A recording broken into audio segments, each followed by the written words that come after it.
Hey everyone, Greta here. Today I'll be sharing with you a very amazing Bakasana variation that will help you to work towards your one-leg crow. This is for those of us who are very familiar and very comfortable.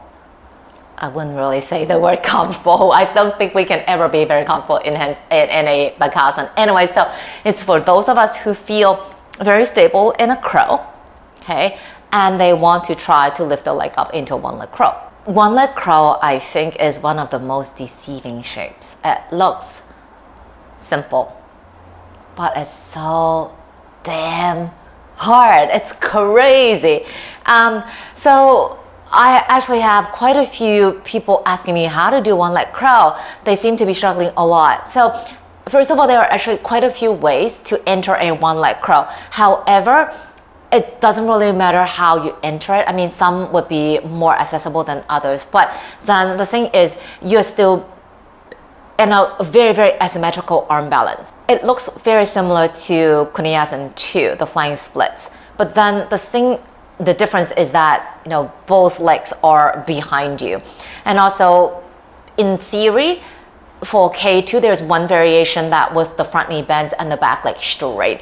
But then for K2, you're resting quite a bit of the leg on the tricep, and you're not flying as high as a one-leg crow.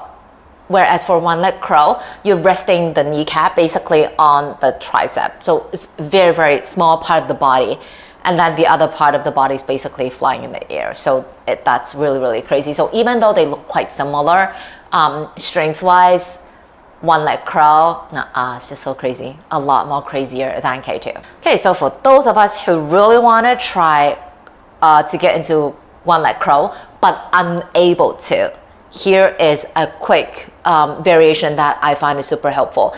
So when you're in crow, what you need to do is you need to make sure that you are actually pushing. You're not hanging out, you need to push, because if you don't push enough, you cannot lift the leg up, and hence you can't do one-leg crow. So this is kind of like an in-between for you to try. So we are doing a crow with one knee lifting away, coming into the center. So first we need to come into crow. The crow that you'll be going into must be very strong and solid, and everything must be aiming for the sky. You don't want to let gravity pull you down. So the arms need to be pushing, belly needs to be hugging in. Okay, pelvic floor lifted if you can connect to your mula bandha, and the legs are engaged. Upper back needs to spread like crazy, okay, to prepare for the knee to lift off. So here it is. And I'll be doing my left side. So I'm not doing mirror image. Okay, so coming to crow, boom, like that. Arms push, shoulders away from the ears, upper back spreading like crazy, and making sure that my left elbow is hugging even further, okay, belly hugging a lot, that when I lift, I am still imagining my knee is resting on my tricep. So when I place it back down onto the tricep, not much difference. The reason why we need to be pushing instead of sinking is because you need to lift the weight of the leg off away from your tricep. If you are sinking, then everything is very, very heavy. There's no way to lift. Already the body is very heavy because you're resting the entire body weight on your arms and shoulders. So you need to have the entire body working together, aiming to the sky. So arms need to push, belly needs to hug in a lot so that the knee is able to lift up. And why we need to engage the lower abdomen is to keep the hips up high. Hips are heavy.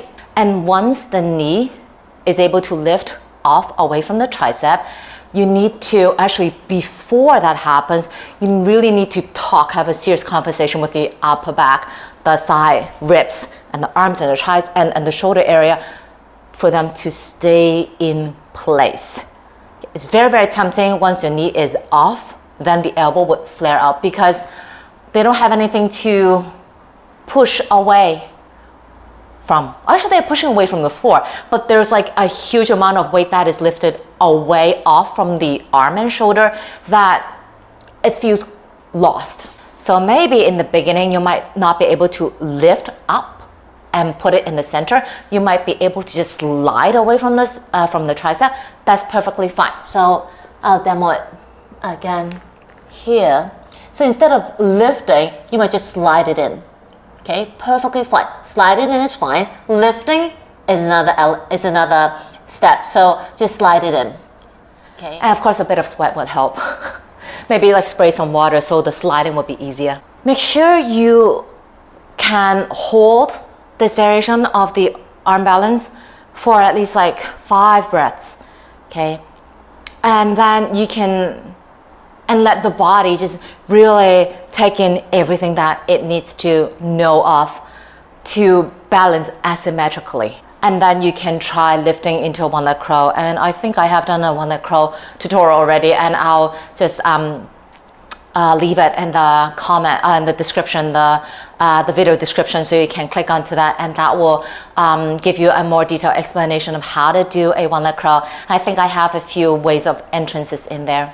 Even if you're not into one leg crow, I think it's really, really beneficial to do this crow variation because it takes so much more effort and so much more awareness. And I think that's really, really important because, again, crow looks very, very simple, and a lot of people, they find it boring. They're like, okay, done, and what's the next one?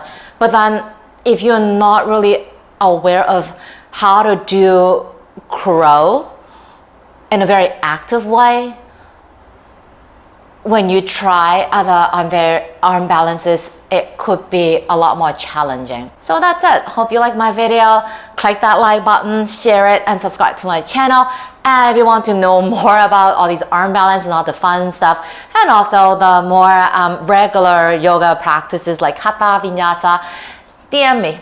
IG and Facebook, I teach online and in person. I'll get back to you ASAP. Take it easy.